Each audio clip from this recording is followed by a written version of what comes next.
Perkenalkan, saya Gati Kamka selaku moderator akan memandu acara talk show pada hari ini, yaitu dengan judul BJB Planner untuk UKM Future for Sustainable.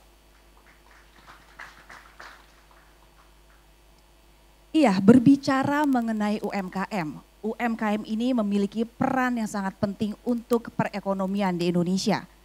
Karena dari sektor UMKM memberikan kontribusi yang besar bagi PDB dan juga bagi adanya penyerapan tenaga kerja.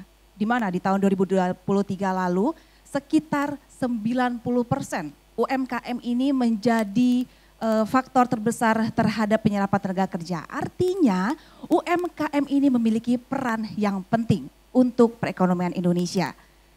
Ya, sebagai wujud dari dukungan terhadap UMKM, BJB Planner hadir bukanlah sebagai ajang kontes bisnis, melainkan sebagai sebuah program pemberdayaan masyarakat dari Bank BJB yang bertujuan untuk menetaskan bisnis-bisnis yang baru yang potensial, sekaligus menjadi wadah bagi para pelaku bisnis untuk memunculkan ide-ide kreatif.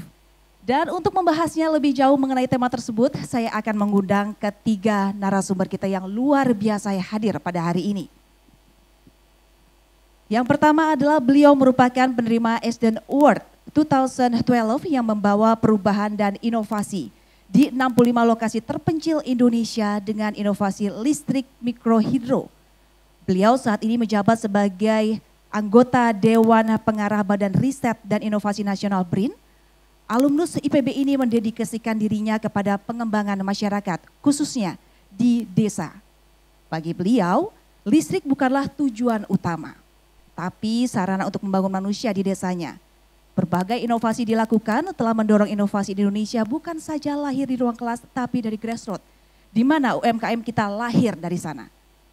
Kita berikan sambutan yang hangat bersama yaitu Ibu Tri Mumpuni. Kepada Ibu Tri, kami persilahkan untuk ke atas panggung.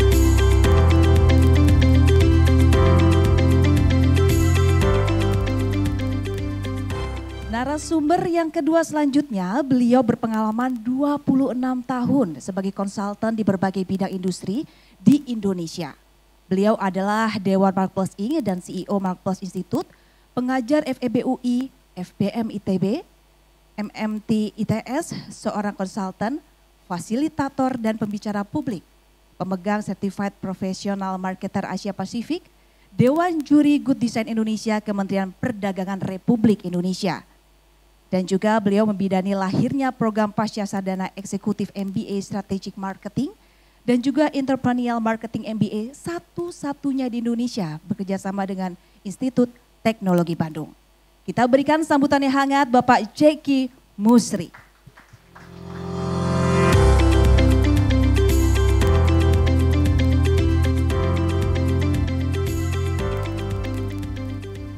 Narasumber ketiga kita yaitu yang terakhir, beliau merupakan Direktur CECT Sustainability Universitas Trisakti.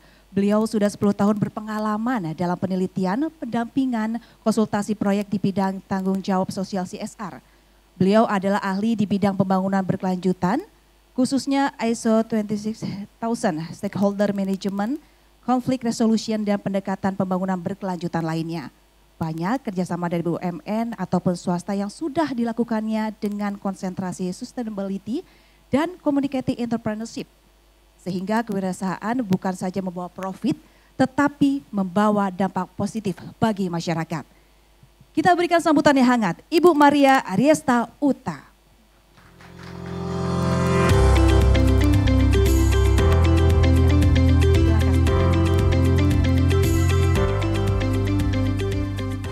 Ya, sudah hadir bersama saya di depan ketiga narasumber kita di hari ini untuk kita membahas mengenai tema hari ini. Pertanyaan pertama, Bapak, tadi kita sudah membahas, saya sedikit memberikan informasi bahwa pentingnya UMKM di sini bagi untuk perkembangan ekonomi. Kita ke Ibu Tri terlebih dahulu. Ibu, berbicara mengenai UMKM tentu adanya persaingan dan juga inovasi yang harus dimiliki oleh para pelaku UMKM ini. Nah, Ibu, melihat hal itu sebagai persaingan di sini untuk inovasi seperti apa dari UMKM? Terima kasih. Terima kasih. Assalamualaikum warahmatullahi wabarakatuh. Kalau kita bicara inovasi, kata kunci pertama harus muncul yang namanya ekosistem. Tanpa ekosistem yang benar, yang proper, didukung oleh semua stakeholder, pemangku kepentingan, inovasi tidak akan pernah muncul. Cara yang paling baik, tadi saya sepakat ya dengan Menteri Koperasi dan UKM, bahwa itu harus muncul dari dunia kampus. Itu nomor satu. Dan yang kita lakukan, karena kita tidak punya akses terhadap kampus, yang kita lakukan adalah anak-anak muda yang telah selesai menjalani kehidupan di kampus. Saya mau share sedikit, tahun 2018 bersama dengan Kemenko PMK, kami membuat program untuk anak-anak muda, kita sebut sebagai wirabangsa. Kita memberi ruang dan kesempatan kepada anak-anak yang sudah memiliki usaha. Memiliki usaha sekecil apapun untuk terlibat di dalam 30 hari pertemuan yang terus menerus, yang intinya adalah kira-kira Allah itu memberikan anugerah Indonesia ini ya, saya bicara pertanian, itu luar biasa, you name it. Saya ingat banget di awal tahun 90-an kami melistriki Sumatera Barat, saya sedih banget melihat tumpukan kayu manis. Saya tanya berapa sekilo Mang gitu ya kalau di sana. Udah gitu. Sedih banget 600 sampai 1000 perak kayu manis. Di tahun yang sama kami sempat ada acara di Vancouver di Kanada, ada yang namanya mungkin pernah dengar Cinnabon ya. Cinnabon itu roti yang kalau kita lewat bisa pingsan ya karena bau aroma cinnamonnya itu, kayu manisnya itu wah gila gitu. Dan kami datang di supermarket segala macam itu, satu botol kecil yang sudah dihancurkan halus itu harganya $12. Mungkin botolnya botol paling kecil lah ya. Di sini apa sih intinya? Di sini intinya adalah inovasi. Desa dianugerahi sumber daya yang luar biasa sama Allah, tetapi kapasitas intelektual agak kurang di sana. Saya tidak mengatakan tidak ada, tapi agak kurang. Oleh karena itu anak-anak muda tadi itu kita deploy untuk melihat. Itu yang pertama. Yang terakhir saya mau cerita, mungkin Kang Teten juga sudah tahu, semuanya juga pernah dengar namanya Rumah Mokaf. Kami bertemu tahun 2018, dia anak muda, anak teknik, boro-boro mengenal ini. Hanya karena berdasarkan kesadaran sebagai manusia, dia melihat yang namanya petani singkong itu selalu menderita. Harganya murah. Kemudian inovasi yang dia tawarkan adalah membuat mokaf, modified cassava flour, pengganti gandum. Dari modal yang sedikit sekarang dia sudah bisa ekspor ke Qatar. Nah, kuncinya apa sih Mbak? Kuncinya adalah anak-anak itu diberi kesadaran 5 hal saja. Kita melihat ada tahapan manusia. Semua itu kita dealing dengan manusia sederhana, kemudian manusia kompleks seperti kita ini. Tapi jangan lupa tingkatkan kesadaran mereka menjadi manusia kritis, kemudian menjadi manusia pejuang yang tidak pernah putus asa. Kalau mau di sini nih sukses, harus mampu menjadi manusia pejuang. Yang terakhir itu manusia merdeka. Tidak takut kepada siapapun, kecuali kepada Tuhan yang Maha Kuasa. Dengan modal inilah insya Allah saya berharap BJBpreneur akan mampu meng-create inovator-inovator baru di Republik yang kita cintai ini. Terima kasih. Oke. Ini berbicara tadi Ibu membahas mengenai kapasitas intelektual. Iya, kita ke Pak Jeki. Ini kapasitas intelektual ini berkaitan dengan anak muda yang sekarang ini melek akan teknologi. Ya betul. Nah, seperti apa sih Pak Jeki sebenarnya peran teknologi dalam membantu dan juga mendukung UMKM ini untuk menjalankan bisnisnya? Baik, terima kasih. Semua sudah tahu jawabannya lah. Itu sangat strategis sekali ya, bisa mendukung competitive advantage. Cuman sayang sekali baru mungkin seperempat dari pelaku di UMKM yang memanfaatkannya. Mungkin masih ada keengganan, masih ada complacency dan sebagainya. Kita bisa belajar sebetulnya dari banyak negara tetangga, contohnya bagaimana Korea Selatan misalkan. kuat dalam hal creativity sama innovation-nya berbasis teknologi. Kita lihat bagaimana India kuat dalam entrepreneurship dan leadership-nya berbasis teknologi. Kita lihat bagaimana Jepang kuat dalam hal productivity, dalam hal improvement berbasis teknologi. Kita lihat juga Singapura kuat dalam professionalism, dalam manajemen juga teknologinya kuat.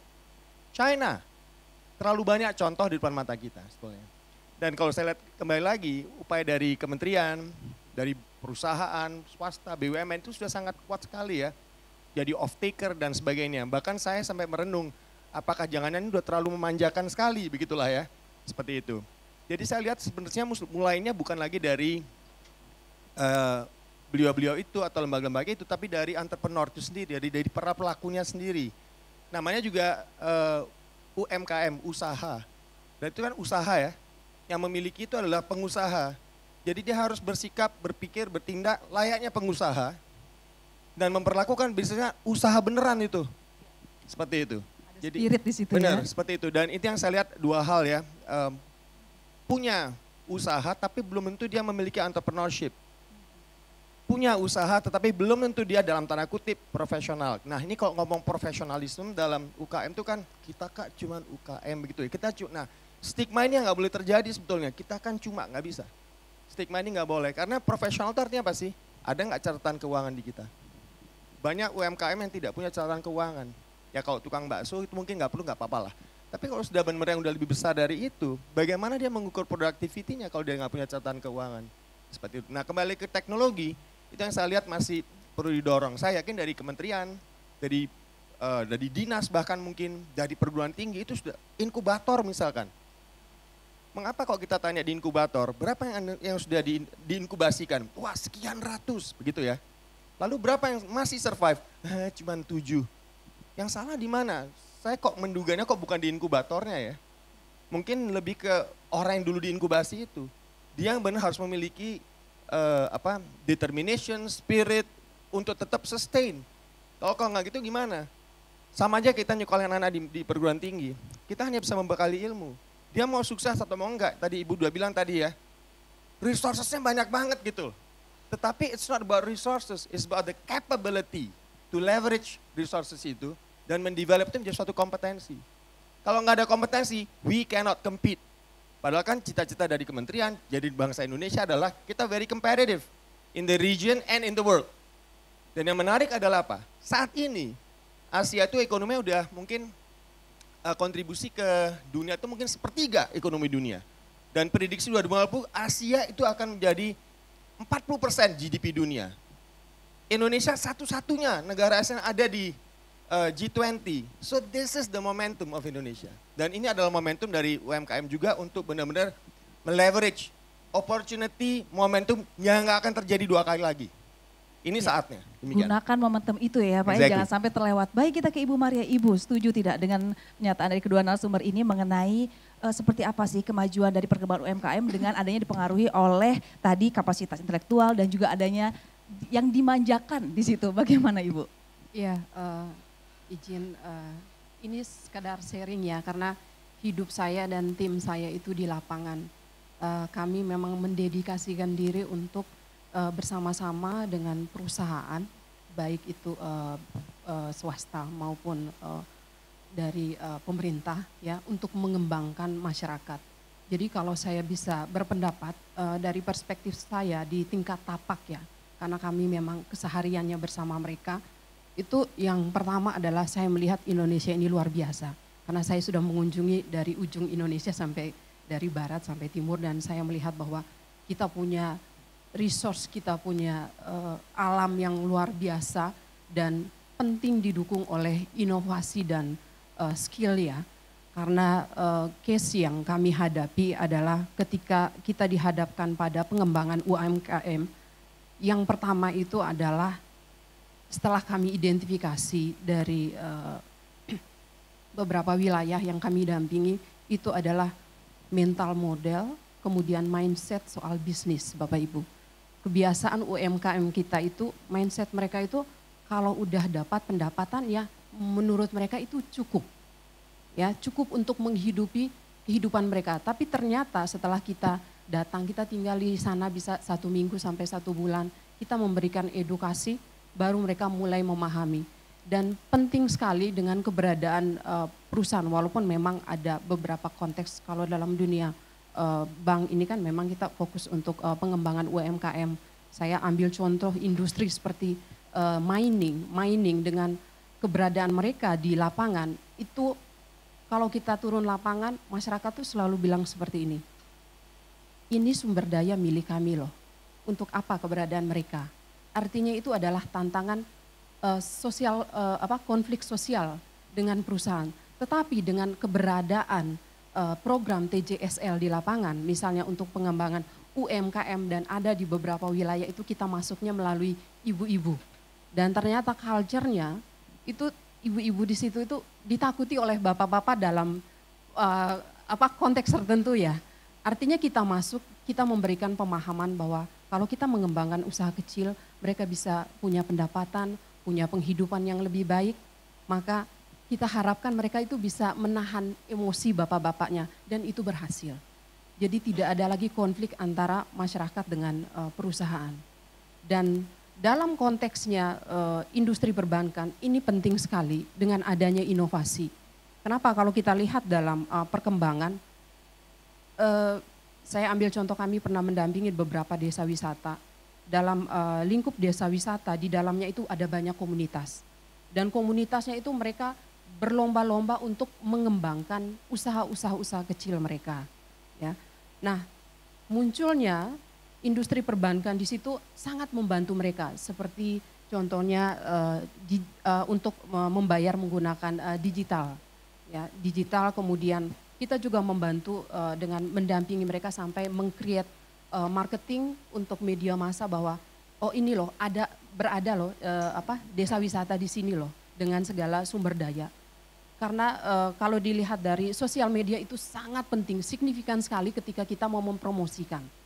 Ya.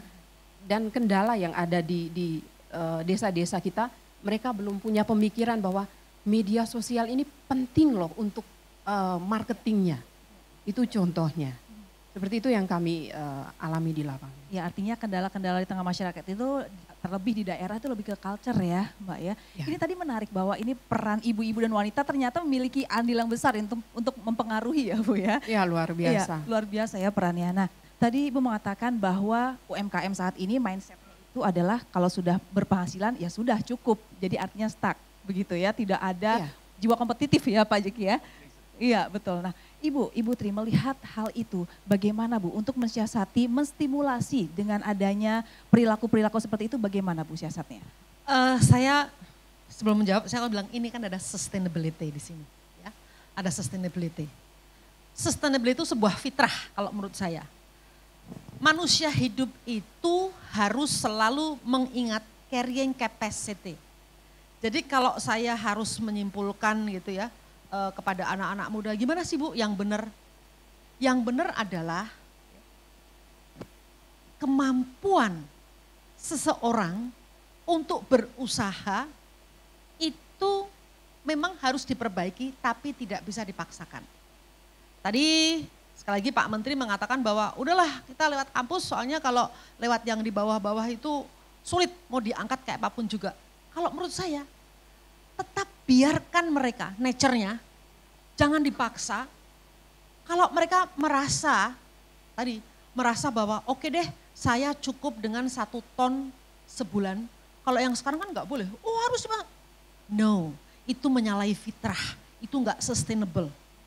Karena dia tahu persis mungkin dalam hati kecilnya atau mungkin as a universal gitu bahwa memang harus ada yang namanya melihat daya dukung alam atau carrying capacity.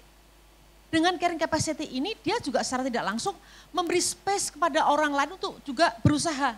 Jadi saya sepakat kalau kita mengamati orang-orang seperti ini, tugas kita adalah menjaga jangan sampai mereka turun.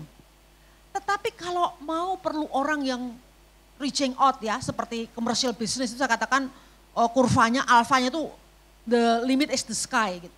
Ini yang kadang-kadang saya katakan dia tidak sustainable karena tahun ini sekian, tahun depan 5 ton, 10 ton. Excuse me, lihat dulu dong kondisi alamnya. Oke, jadi kalau menurut saya tetap kita perlu orang yang memang punya gradually roadmap yang jelas sampai nanti some certain level dia tahu bahwa oke, fine, aku perlu 10 ton setiap bulan. Tapi jangan pernah memaksakan yang kecil-kecil ya untuk instan. Karena apa? Saya katakan saya menemukan anak-anak startup yang akhirnya menderita dalam hati itu. Di awalnya dia bagus banget, saya nggak berani menyebut nama, tapi mereka datang ke saya gitu ya. Awalnya bagus, didatangi investor, disuntik dana. Sampai sekarang Mbak lihat produknya ada di semua Alfamart, di Indomaret gitu ya. Tapi kemudian dia bilang, Bu, saya jadi tidak bahagia dengan hidup saya. Saham saya hanya tinggal 6% sekarang, terdilusi semua gitu, dan akhirnya saya harus memaksa petani saya untuk produksi. And it's really against the nature of kehidupan manusia yang tidak bolehlah serakah gitu ya. Terus kembali satu sedikit saja soal perempuan. Saya sepakat banget. Karena di Papua maupun di Aceh keberhasilan program kami, minta maaf bapak-bapak ya, tapi ini fakta gitu, ditopang oleh keterlibatan perempuan. Tetapi please, perempuan di daerah-daerah yang memang secara kultur masih terbelakang harus diberi tempat. Diberi tempat caranya didekati yang disadarkan bapak-bapaknya. Even di Sumba, program kami berhasil karena si mama-mama tua itu begitu konsisten, punya endurance yang kuat, berani ribut kalau dia mendapat rintangan dan halangan. Bisnis itu seperti itu. Oke, artinya wanita ini berdiri untuk mendukung para suami ya Ibu untuk sukses ya. Iya, tadi berbicara mengenai adanya semangat ada, tetapi harus ada faktor-faktor yang diperhatikan. Nah, berkaitan dengan itu BJB Planner hadir ini Pak Jeki ya di 2024 ini untuk menjadi pendorong keberlanjutan bisnis dan juga khususnya dalam sektor womanpreneur, agripreneur dan digipreneur. Bapak Jeki bisa menjelaskan hal itu? Saya terus terang aja salah satu supporter untuk kesetaraan gender, terus terang aja ya. Dan dulu saya pernah berhipotesis kalau ibu-ibu di Indonesia ini, karena saya pernah melakukan risetnya juga, ibu-ibu di Indonesia ini menjadi makin entrepreneurial dan makin profesional, rasanya akan berdampak ke economic growth. Itu dulu saya hipotesisnya seperti itu. Dan juga saya mendapati bahwa faktanya household budget yang memang pegang juga ibu-ibu, faktanya seperti itu. Kalau kita lihat di Indonesia secara umum. Tahun 70-an mungkin mereka, dan mohon maaf ini istilahnya sebagai kasir gitulah ya. Apa tuh kasir? Pegang uang, lalu spend kalau ada order harus bayar gitulah ya. Tapi sekarang beliau-beliau ini sudah menjadi menteri keuangan. Apa bedanya dengan kasir? Mereka memegang uangnya dan bikin policy. Itu yang kita lihat. Jadi makin kuat sekali peran ibu-ibu dalam ekonomi. Itu yang pertama kita lihat. Jadi kalau kita lihat ini ada unsur womanpreneur-nya sangat tepat sekali sebetulnya. Bagaimanapun juga hampir setengah atau bahkan setengah lebih dari populasi Indonesia adalah ibu-ibu. Dan ini yang kita lihat suatu resource yang masih bisa diberdayakan, masih bisa di-leverage. Dan ini juga penting untuk pertumbuhan UMKM dan akhirnya juga perekonomian Indonesia secara umum. Jadi ini very right, saya melihatnya segmen ya. Segmen salah satu segmen dari 3 ini, womanpreneur ini salah satu yang sangat penting sekali. Dan saya juga melihat bahwa banyak sekali teknologi yang sudah banyak diadopsi oleh ibu-ibu ini juga ya. Tadi Bu Maria mengatakan teknologi itu penting kan setengah mati ya. Untuk pemasaran, bahkan sebetulnya untuk menurunkan biaya operasional, untuk networking, ya kan. Dan salah satu dari BJP Planner adalah networking, bukan network, tapi networking. Karena kalau network aja kita kenal sama orang, tapi tidak mengenal begitulah ya. Kenal, oh saya kenal tapi nggak mengenal dan tidak terjadi sesuatu yang working gitu. Dan jadi nggak ada terjadi suatu value creation. Jadi harapan saya sih di BJP Planner ini adalah terjadi networking yang kuat. Di mana networking ini bisa dipakai sebagai landasan untuk melakukan kolaborasi. Kolaborasi ini adalah satu elemen penting bagi kita semua untuk survive, melawan, menghadapi kondisi dunia yang sangat unpredictable. Bahkan IMF mengatakan akan gloomy karena banyak ada tensi geopolitik dan sebagainya. Jadi benar-benar kolaborasi ini merupakan suatu landasan penting. Karena kita nggak bisa melakukan semua sendirian. Jadi kita perlu juga kolaborasi dengan banyak orang dan tadi teknologi itu menyatukan banyak sekali ekosistem Bu ya tadi ya, ekosistem. Kita tidak hanya bisa menciptakan value creation dari kekuatan kita sendiri. Ada namanya supply chain, upstream, downstream. Ultimate-nya ada di mana? Di ekosistem. Jadi kalau kita mau sekecil apapun, sebesar apapun, tidak menjadi bagian dalam digital ecosystem itu, rasanya kok susah kita survive. Akan tertinggal ya Pak di situ ya. Betul, ya. Iya Ibu Maria sebagai pelaku yang sering turun ke daerah. Nah seperti apa sih Bu contoh konkret dari UMKM sendiri berkontribusi terhadap adanya isu-isu mengatasi 17 isu pembangunan berkelanjutan. Apakah di situ seorang womanpreneur pun memiliki andil yang besar? Silakan Ibu Maria. Ya, kalau untuk 17 isu sebenarnya apa yang dilakukan oleh UMKM, walaupun kalau kita ngelihat konteksnya per daerah ya, itu kita bilang, oh ini kebermanfaatannya kayaknya kecil, tapi buat mereka itu luar biasa. Saya ambil contoh, isu yang diangkat isu yang ada saat ini salah satunya adalah terkait dengan GESI. Jadi gender equality, social inclusion, dan disabilitas. Saya pernah ke Cirebon Bapak Ibu dan di situ saya keluar air mata. Karena saya ngelihatnya itu apa? Anak-anak kita yang punya berkebutuhan khusus ya. Mereka dilibatkan oleh salah satu entrepreneur itu untuk sebagai karyawan di situ sebagai pelayan. Dan saya bertanya, Pak ini berapa orang? 7 orang. Tetapi proses untuk melatih mereka untuk menjadi pelayan di situ, itu lama sekali. Beda dengan kita orang normal. Kenapa? Karena tingkat emosional mereka itu sangat-sangat tinggi, rentan dan tinggi sekali. Dan bahkan kalau kita datang mereka tuh berlomba-lomba untuk melayani kita. Sehingga mereka itu benar-benar dididik selama 3 sampai dengan 5 bulan hanya untuk bagaimana melayani tamu. Jadi saya ngelihat bahwa bukan kuantitasnya tapi kebermanfaatan baik secara personal maupun secara komunitas Bapak Ibu. Jadi kehadiran dari UMKM ini penting sekali. Salah satunya itu untuk mengengage ya saudara-saudara kita yang memang mungkin selama ini dia tidak dilihat seperti itu. Kemudian ada beberapa wilayah yang untuk melindungi wanita misalnya. Mereka meng-hire para wanita yang janda, mohon maaf, untuk kerja di dalam perusahaan sehingga mereka bisa melindungi secara istilahnya tidak diganggu oleh orang-orang yang lain dengan kategori status jandanya itu. Jadi menurut saya dengan UMKM ini berkembang, sebenarnya dia menjadi salah satu strategi untuk mengatasi permasalahan sosial. Kemudian dari aspek lingkungan, kami pernah mendampingi yang tadi saya bilang desa wisata Bapak Ibu. Di situ kami dampingi yang pertama, mereka harus punya produk. Ketika mereka sudah buat produk, kami sarankan produk kamu itu harus ada aspek ramah lingkungannya. Termasuk yang saya gunakan ini adalah EcoPrint dari salah satu UMKM kami yang kami bina bersama dengan perusahaan. Kemudian itu menjadi nilai tambah, value added buat perusahaannya karena sistem kami dalam mendampingi perusahaan itu adalah harus ada creating share value bersama. Buat perusahaan, ya buat industri dan juga buat masyarakatnya dan juga buat lingkungan. Nah kemudian selain EcoPrint ada bank sampah, kemudian ada ekoenzim dan itu berproses bersama dan kalau istilah kami itu sustainability is journey. Jadi berproses. Kita tidak perlu memaksa terlalu kuat supaya mereka berubah. Ya. Tetapi kita melihat by time supaya mereka ada rasa memiliki. Sehingga kalau ada perubahan, perubahan itu dari mereka. Bukan dari paksaan atau dari dorongan dari eksternal seperti itu. Iya, perlu mendorong tetapi tidak bisa memaksa. Ibu Tri menanggapi hal itu. Tadi Ibu Tri berbisik sebenarnya ke saya. Gampang loh, mudah, tetapi ada kendala-kendala mungkin di tiap daerah ya, menjadi kesulitan sendiri ya, padahal itu mudah. Ibu Tri silakan. Ya, buat yang pengalaman ini di lapangan gitu ya. Yang paling penting siapapun yang mau memulai usaha, apalagi melibatkan masyarakat, itu ada konsep yang kita sebut sebagai konsep live in. Kita harus betul-betul tinggal memahami kondisi di desa tersebut. Ini contoh yang paling sederhana.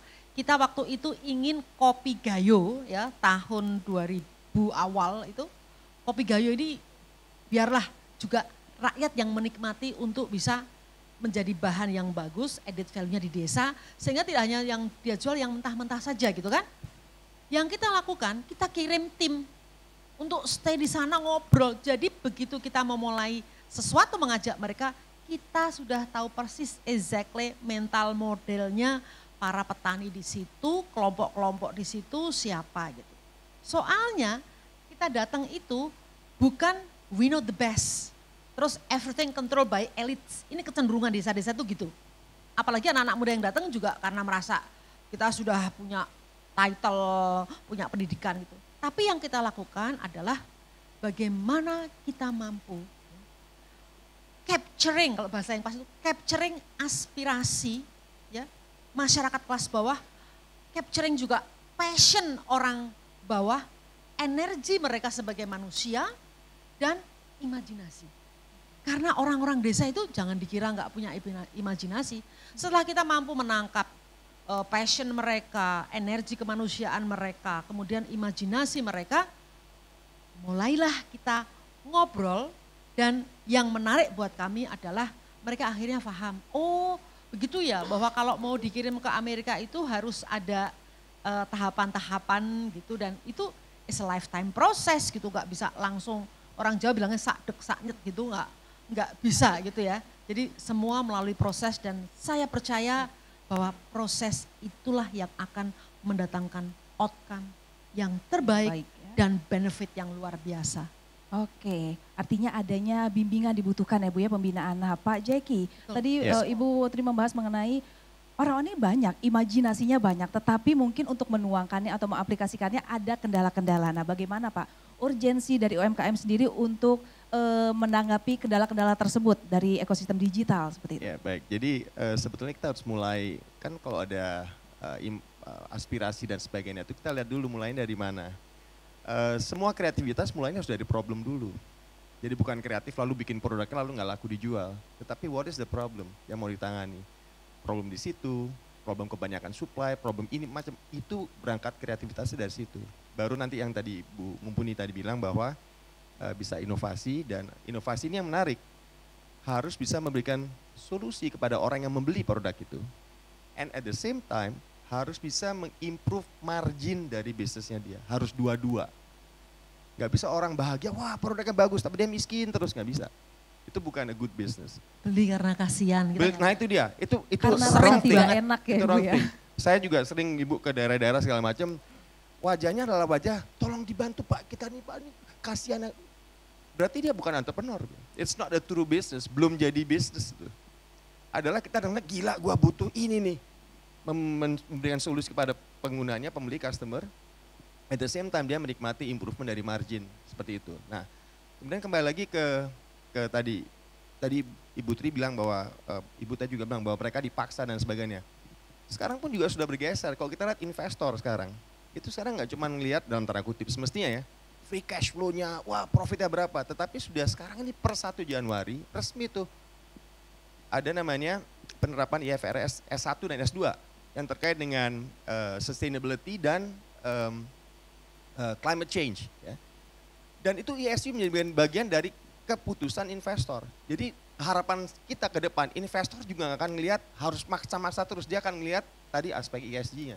Itu yang juga akan berita bahagianya kurang lebih seperti itu. Ini yang mungkin kita bisa pelajari lebih lanjut. Dan satu lagi mungkin saya juga bisa tambahkan tadi adalah mengenai pasar ya. Itu dengan teknologi pasar itu bisa diakses kita lihat dari e-katalog juga begitulah ya. Itu yang mungkin juga bisa dimanfaatkan lah ya. Kolaborasi melalui itu juga udah lazim di mana-mana. Jadi saya rasa sih sebetulnya yang kita perlu ajak lebih berlari lagi dengan tetap dibina oleh Ibu Tri, Ibu Maria dan teman-teman sekalian semuanya adalah harus benar start dari orangnya sendiri. Dia memang punya passion, punya calling untuk jadi entrepreneur, untuk jadi benar-benar itu. Dan itu nggak bisa menjadi tugasnya Pak Teten harus satu persatu, nggak bisa. Beliau pada tataran kebijakan, mempermudah, memperlancar dan sebagainya. Tetapi harus mulai dari orangnya, ini yang saya rasa menjadi challenge. Teknologi sebagaimanapun juga another challenge, banyak disrupsi. Tapi saya kok melihatnya adalah apa? At the end of the day kembali ke orangnya, apakah dia benar-benar mau merubah nasibnya, dia mau maju, dia mau tadi Ibu Maria bilang mau berkontribusi bagi society, itu. Dan at the end of the day merasa menjadi orang yang berguna bagi orang lain. Ya, passion itu menjadi hal penting apa tidak? Seperti yang tadi dan juga mengenai mungkin produk UMKM yang dihasilkan kok pelaku dari bisnis itu harus sadar ini berguna atau tidak hanya melakukan bisnis. Ibu. Dan memberi profit loh ya. Oke, memberikan profit itu menjadi hal faktor yang penting. Ibu, ini di sini Bank BJB pun hadir untuk melakukan pembinaan. Ibu bisa menjelaskan mengenai seluruh kategori dari penganugerahan BJB Planner ini untuk hadir di tengah para pelaku UMKM ini agar hal-hal yang tadi disampaikan oleh bapak-bapak ibu-ibu ini dapat menjadi wawasan yang sampai ke seluruh pelaku UMKM. Oke, jadi untuk BJB Planner ini suatu event ya, event yang menurut saya ini sangat bagus karena ini mendukung, memotivasi dan mendorong kreativitas bagi entrepreneur. Jadi harapannya bahwa berdasarkan kategori-kategori yang ada itu kita sudah mengidentifikasi dan itu memenuhi dan mendukung pencapaian SDG. Jadi harapannya Bapak Ibu bisa terus berkreasi, berinovasi supaya bisa menghasilkan sesuatu yang baru yang bisa mendukung pengembangan UMKM di Indonesia. Dari saya. Ke Ibu Tri mungkin ada catatan penting untuk pelaksanaan dari BJB Planner ini apa sih Bu yang harus di underline itu Bu untuk rangkaian kegiatan ini? Buat kami ya tidak hanya sekedar berbisnis, tetapi saya berharap BJB Planner itu adalah sebuah aktivitas membangun manusia Indonesia. Membangun manusia Indonesia nanti bisa jadi entrepreneur, jadi apapun. Yang jelas jangan melupakan 4 hal. Yaitu yang pertama kita melihat manusia itu punya intelligent quotient. Yang kedua emotional quotient. Yang ketiga itu social quotient sehingga dia menjadi rahmatan lil alamin, bermanfaat buat yang banyak. Yang terakhir ini spiritual quotient. Jadi kalau dikategorikan yang pertama tadi intelligent quotient itu kolbun mayit gitu ya. Karena Jawa Barat kan sangat islami gitu ya. Terus yang kedua saya katakan tadi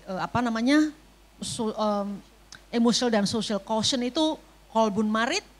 Nah yang harus kita dorong dari pelaku bisnis tadi mudah-mudahan dia sampai ke level 4 punya spiritual quotient atau kolbun salim. Saya kira itu saja harapan saya dan banyak cara bisa dipakai untuk mendidik anak-anak tersebut. Terima kasih. Agar bisnisnya berjalan dengan baik. Dari Pak Jeki mungkin ada yang penting yang harus diperhatikan. Yang penting kita lihat bahwa bisnis itu creating value. Tetapi saya sangat sepakat dengan Ibu Tri bahwa if you do business create value tanpa values, tanpa nilai-nilai, kita jadi monster. Jadi creating value with values. Kedua, teknologi, oke, boleh pakai apapun. Tapi at the end of the day, technology for humanity. Kalau enggak berbaik buat yang enggak ada hasilnya yang baik buat orang, berarti teknologinya salah, udah gitu aja. Enggak perlu pakai dianalisis X limit pangkat 2R, apa enggak usah, itu pasti ada yang salah, udah gitu aja. Jadi saya lihat at the end of the day, ujungnya adalah apa? Humanity semua at the end of the day, seperti itu. Yang ada di SDGs, bahkan di IDGs, itu semua adalah terkait dengan humanity. Ujungnya seperti itu. Jadi tadi creating value with values. Terima kasih. Dari masing-masing narasumber, apa ada spirit untuk para pelaku UMKM untuk dapat melaksanakan tadi dari materi yang sudah kita diskusikan tadi, apa spirit untuk para pelaku dari UMKM? Mbak, terlebih dahulu. Kalau saya satu hal saja, mari kita lakukan sesuatu yang memberi kebermanfaatan secara sosial dan lingkungan. Itu yang penting ya. Ibu Tri, monggo. Bisnis itu tidak sekedar profit and money, tetapi beyond profit and money, creating benefit menjadi khairunas anfa'uhum linas. Itu saja sih pesan saya. Ya, oke. Dari Bapak Jeki Ya, terakhir. kalau saya lihatnya nggak bisa lagi pendekatnya input output, tetapi juga outcome. Dan yang paling terakhir adalah apa? Impact. Itu ujung-ujungnya begitu. Jadi input output bagus, tapi outcome impact. Impact ini berarti apa? Impact ke social, ke environment. Dan kita tidak boleh merasa bahwa kita cuma, itu stigma kita cuma itu benar-benar harus dihilangkan itu. Kita kan cuma, nah begitu cuma, kita menjadi cuma terus akhirnya. Jadi stuck ya di situ ya. Stigmanya seperti itu. Jadi UMKM sekecil apapun itu nggak ada yang cuma. Semua punya kontribusi penting bagi Indonesia. UMKM sekecil apapun bisnisnya bukan cuma, tetapi menjadi sesuatu yang penting ya untuk kemajuan dari ekonomi Memberi bangsa. manfaat. Memberi manfaat. Baik, itulah tadi kita talk show membahas mengenai hal ini. Kita akan membuka sesi tanya jawab. Mungkin ada tanya jawab Ibu Bapak. Waduh, deg-degan ini. Mungkin kita buka 2 penanya terlebih dahulu untuk ditanyakan kepada ketiga narasumber kita. Kami persilahkan bagi yang ingin bertanya. Untuk 2 pertanyaan terlebih dahulu. Silakan Bapak-Bapak Ibu-Ibu, ini kesempatan luar biasa bisa menanyakan sesuatu atau sudah cukup seperti itu ya. Oh ada, monggo Ibu silahkan. Baik, terima kasih. Ya ini talk show yang sangat menyenangkan dan sangat saya nikmati karena ketiga narasumber benar-benar bisa memberikan insight yang luar biasa bagi kami. Namun ketika bicara baik memberikan manfaat, creating value dan juga lain-lain, seringkali yang paling sulit dilakukan adalah bagaimana untuk memulainya. Jadi mungkin saya ya silakan nanti narasumber mana yang akan menjawab, tapi ini tertrigger dari statement Bu Tri tadi bahwa masyarakat desa itu sebetulnya punya mimpi, punya imajinasi. Nah, bagaimana cara memulai untuk bisa membuat masyarakat yang tadinya kita pikir belum menghasilkan value atau bisa memberikan benefit itu untuk bisa bergerak. Kan sulitnya di situ ya, kalau saya istilahnya paling sulit itu mecahin telur, begitu telurnya pecah satu yang lain mah akan ngikut gitu.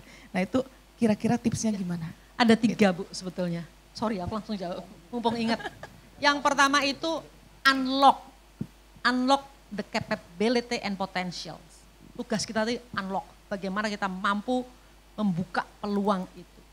Yang kedua, setelah kita unlock, kita harus benar-benar ya, dengan masyarakat itu bring up aspirasi dari keinginan mereka untuk membangun dirinya sendiri, untuk usaha sendiri. Jadi saya selalu katakan please bring up the aspiration of development. Yang terakhir ini penting, makanya perlu BJP Brainer. Ada yang namanya escort, the self development of local community. Soalnya kalau tidak kita dampingi, tidak kita escort, mereka itu kasihan loh Bu. Nggak ngerti bahwa oh ternyata produkmu itu kalau dikasih sentuhan sedikit saja, itu bisa sampai kemana-mana. Mungkin Ibu paham banget bagaimana Patriot Desa itu disupport, terima kasih ya. Itu kami dengan dan ini Bapak Gubernur waktu itu 5 tahun, itu dari mulai produk yang nun sewu tidak bermutu, sekarang di supermarket bisa kita lihat, bisa dikirim kemana-mana. Bu, 5 tahun, if lifetime kalau saya katakan ya, nggak bisa semua itu seperti instan. Kita perlu berproses, saya kira itu Mbak. Iya, adanya BJP Planner ini menjadi pemicu ya Bu ya untuk meng-unlock gitu ya. Silakan. Dari Pak JK atau dari Ibu Maria mungkin ada tambahan. Saya 2000% setuju sama Bu Nancy ya. Dari perusahaan kecil sampai sebesar apapun, kegagalan bukan di bikin strategi, kita nanti begini, kita begitu, bukan di planningnya, tapi di eksekusi. 80-90% gagal di eksekusi. Nah itu pertama. Kedua, saya masih melihat ada kecenderungan orang yang berusaha bikin UMKM-nya itu bukan by design, tapi by default, kepaksa gitu. Ya kan? Nah kalau saya lihat sih kalau mau by design dan itu bisa dieksekusi adalah apa? Katanya dia punya aspirasi, dia punya keinginan, ya udah jalanin aja dulu begitu loh. Yang dia senang dulu. Seperti itu, ikutin callingnya dia Bu ya, seperti ya Bu Tri ya. Ikutin callingnya dia dulu dan sebagainya. Dan mohon maaf sekali, nggak perlu terlalu banyak menekan orang yang bilang nanti susah, nanti gini, nanti makin nggak jadi begitulah. Seperti itu. Jadi jangan lalu kita mau buka warung kecil di rumah lalu analisis makro apa gitu, wah nggak usah gitu. Kita ngeliatnya yang deket-deket aja yang peripheral dulu seperti itu mungkin akan memberikan intimidasi yang lebih sedikit bagi kita untuk berani melangkah seperti itu. Kita kan kecil, ya udah skopnya kecil aja dulu begitu. Nanti lama-lama membesar, tadi Bu Tri bilang berproses ya dan sebagainya. Jadi jangan lalu awal-awal udah wah nggak bisa ini, nggak bisa gitu, nggak bisa gitu. Kalau nggak bisa terus, namanya bukan entrepreneur. Jangan jadi entrepreneur, pilihannya kan gitu. Iya, adanya mental block di situ ya Pak ya. Seperti itu yang tadi Ibu juga sampaikan Bu Maria ya, ada pola pikir seperti itu. Mungkin itu ya. Oke, Ibu Maria mungkin ada tambahan lagi? Oke, kalau saya sedikit perspektif berbeda karena memang kami prosesnya adalah mendampingi perusahaan ya Bu ya. Jadi yang kami lakukan pertama itu adalah membantu perusahaan untuk membuat grand design dan roadmap untuk program yang paling relevan terkait dengan core bisnis dari masing-masing jenis perusahaan itu seperti apa. Dan sebelum sampai pada penyusunan dari grand design dan roadmap, itu kita melakukan FGD, turun lapangan untuk semua program yang sudah berjalan dan yang akan kita create. Kita harus menyatukan itu dalam satu alur ya, peta jalan. Sehingga kita tidak salah ketika kita mau melakukan perencanaan, di dalamnya termasuk siapa stakeholder yang akan diikut sertakan untuk pentahelixnya. Kemudian yang kedua, bagaimana berprosesnya. Dari dia proses, kemudian monitoring, evaluasi. Nah itu sepanjang itu perusahaan harus hadir, ya, sehingga kita tidak salah. Dan kita bagi perusahaan itu harus ada pengukuran dampak. Dan saat ini biasa kita kenal yang namanya social return on investment. Nah itu perlu karena kalau kita ngomong konteksnya ESG, itu investor melihat salah satu indikatornya bahwa oh ini sebenarnya kalau saya sharing dana, ternyata ini bisa dipergunakan untuk kesejahteraan sosial masyarakat atau lingkungan. Mereka ngelihat konteksnya adalah nilai dari SROI. Selain yang kita harus menghindari proses yang istilahnya adalah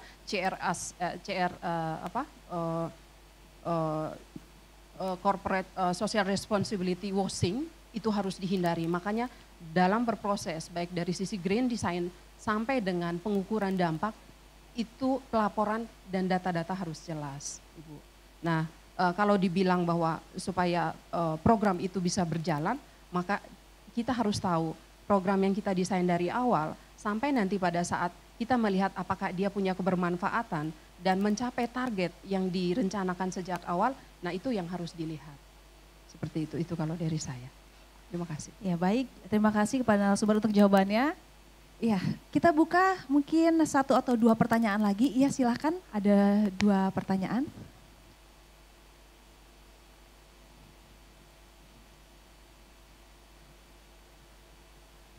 Ya, silakan Pak. Yang kami hormati Bapak Menteri, Bu Tri Mumpuni yang selalu tampil banyak di layar kaca, terima kasih para narasumber. Perkenalkan saya Kuncoro dari 11 Maret Bu, Solo. Ya, kami ingin menyampaikan persepsi yang berbeda dari perguruan tinggi terkait dengan proses kami menginkubasi anak-anak kami dan ke masyarakat. Ya, kami berjalan cukup lama dari dulu masanya Teknocamp begitu ya. Bu Tri pasti pirsa itu Teknocamp sampai sekarang kami masih berjalan dan kami juga melakukan pembuatan kurikulum untuk pendampingan inkubator di Direktorat Inovasi dan Hilirisasi di bidang kami. Nah, kami melakukan pembiayaan kepada sejumlah usulan yang basisnya memang hasil riset dari para peneliti. Beberapa hal memang beberapa lulusan dari tenan kami ditangkap oleh angel investor, termasuk Pertamina kemarin juga ngambil satu grup karena terkait dengan bisnisnya energi di Pertamina. Namun jauh lebih banyak dari mereka ketika lulus kami inkubasi, kemudian ketika produknya itu mungkin ya masih masa perkembangan, kemudian terkait dengan kebutuhan mereka, kemudian lowongan pekerjaan begitu banyak, apalagi ini kalau lowongan CPNS, yang kedua juga kalau Putri menikah dengan suaminya jauh, ini menjadi grup tenan yang sudah jadi susah berkembang. Nah, ini sebetulnya potensi itu sangat besar ya. Cuma kami terhambat dengan itu, kami sendiri pernah mendanai tim kami sampai kami biayai sekian tahun, kami belikan tempat begitu, tapi akhirnya satu jadi guru, satu jadi istrinya pegawai BUMN ya sudah hilang juga. Nah, triknya bagaimana Bu Tri Mumpuni dan para narasumber lain supaya ya minimal enggak hanya dari UNS, mungkin dari perguruan tinggi lain ketika kami membidik calon tenan untuk jadi wirausaha muda melalui proses inkubasi itu bisa lestari. Kayaknya ekosistem luar ini yang memang harus kita dorong pasca dari tenan kami. Ya, baik. Begitu dari kami, matur nuwun. Ya, terima kasih. Langsung dijawab oleh Bu Tri bagaimana triknya, Bu. Baik, Pak, ini enggak ada bedanya waktu kami ditanya sama PLN, ya, diminta untuk membuat Srikandi PLN. Karena begitu sudah mau dinaikkan ke tingkat direksi, rata-rata perempuan itu mundur. Ya, perempuan mundur karena saya cukup bahagia kok dengan begini dan saya ikut suami saya, nanti saya harus meninggalkan keluarga saya kalau saya ini. Itu sama Pak, akhirnya kembali kepada si orangnya sendiri. Bapak nggak bisa, you cannot create somebody else to be somebody else gitu kan. Jadi kita nggak bisa menciptakan orang untuk menjadi orang lain. Kembali kepada passion itu Pak. Kalau saya selalu melihat, ini bener nggak ya jadi passion dia. Karena saya punya contoh konkret, anak dari Papua Pak. Kami latih waktu itu 2018, dia sekarang produknya ngisi di airport-airport di sana. Itu suaminya kemanapun dia selalu mengatakan bahwa oke, kita bisa mengatur waktu. Karena emang si orang itu punya passion. Tapi kemudian Bapak ketemu yang takutlah nanti kalau saya dengan produk kegiatan saya, suami saya sama siapa di sana dan lain sebagainya. Dan yang menariknya orang yang hebat itu selalu mampu menciptakan orang-orang lain yang juga hebat. Jadi akhirnya usaha itu dia buat dalam sebuah komunitas, dia tidak perlu day to day hadir untuk di situ, tapi dia hanya kadang-kadang gitu meninggalkan suaminya untuk checking out bener nggak sih ini. Dan ini lebih banyak yang berhasil karena dia inviting ya, mengundang komunitas-komunitas yang memang bisa mensupport dan merasa nyaman dengan bisnis itu bersama-sama. Sehingga tadi itu tetap. Jadi Bapak tolong cari orang yang memang punya endurance, strong determination, dan dia fokus pada kegiatannya. Makasih. Oke, ada spirit di situ, jadi membangun komunitas mungkin untuk mendukung ya. Ada tambahan dari Pak Jaki? Saya singkat aja, itu masalah kurasinya Pak. Bener milih orang yang benar-benar ini, kita jangan lalu dipaksa lalu kita membangun entrepreneurship, nggak bisa. Kita lihat dia sudah punya bakat nggak. Kita sebelum rekrut polisi, kita lihat dulunya dia lahir waktu, bahasa Jawa brojol gitu ya. Itu dia sudah punya jiwa kebayangkaraan nggak? Seperti itu aja. Waktu lahir gitu. Kita rekrut pramugari. Lahir dia nggak pakai NS langsung senyum, itu yang kita rekrut Pak. Yang dari sononya sudah begitu, sudah punya talent. Nggak bisa kita ngerubah anak kita aja nggak bisa, apalagi ngerubah orang lain gitu kan. Jadi kita lihat yang memang sudah talentnya seperti itu. Dan itu yang mungkin bisa menjadi sustain. Saya tadi bicara sama Bu Maria juga bahwa memang tadi ya, itu udah susah-susah meminang, mendanai, ini semua udah nurture begitu, tata nggak jadi saya ikut suami. Nah itu juga another issue Pak, itu yang benar-benar gimana ya, kita kan buang-buang tenaga Pak ya. Jadi kalau saya rasa memang dari kurasinya benar-benar, ini orangnya benar-benar calling nggak, dia mau die hard nggak, dia punya komitmen nggak, seperti itu pasti ada cara untuk kita melakukan kurasi seperti itu. Supaya tadi ini Pak, kalau ukurannya inkubator input output, berapa yang dibina, berapa yang selesai dibina. Tapi kalau input output outcome, dari yang selesai dibina, berapa yang bertahan terus nih. Sukses dan sebagainya. Lalu dari yang sudah sukses ini, berapa yang create impact, itu mungkin ukurannya harus kita rubah Pak. Seperti itu KPI keberhasilan kita sebagai inkubator. Terima kasih. Oke, jadi harus jeli membidik ya Pak Jaki di situ ya. Kita pilih-pilih lah. Pilih-pilih untuk membidik tepat sasaran di situ ya. Ini yang terakhir mungkin tanggapan dari Ibu Maria, ada tambahan? Ya paling kalau prosedur itu sebenarnya teknis juga ya Pak ya. Jadi komitmen itu yang perlu kita identifikasi dari awal, ini orang serius atau tidak.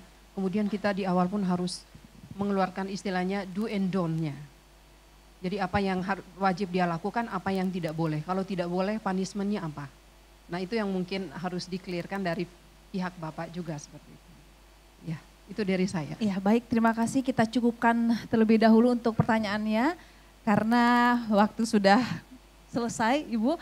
Ya, terima kasih kepada ketiga narasumber kita itu Ibu Tri Mumpuni, Bapak Jaki Musri dan juga Ibu Maria Aristia. Kita berikan tepuk tangan luar biasa. Saya memohon untuk tetap berada di stage ya, tetap berada di stage. Saya dapat memberikan kesimpulan bahwa di sini BJB Planner hadir untuk memberikan dukungan dan juga pendampingan sehingga UMKM ini menjalankan bisnisnya itu dapat menjadi pemicu atau menjadi terbuka wawasannya agar dapat bersaing di dunia perekonomian Indonesia. Baik, terima kasih. Saya Gati Kamka selaku moderator pamit undur diri.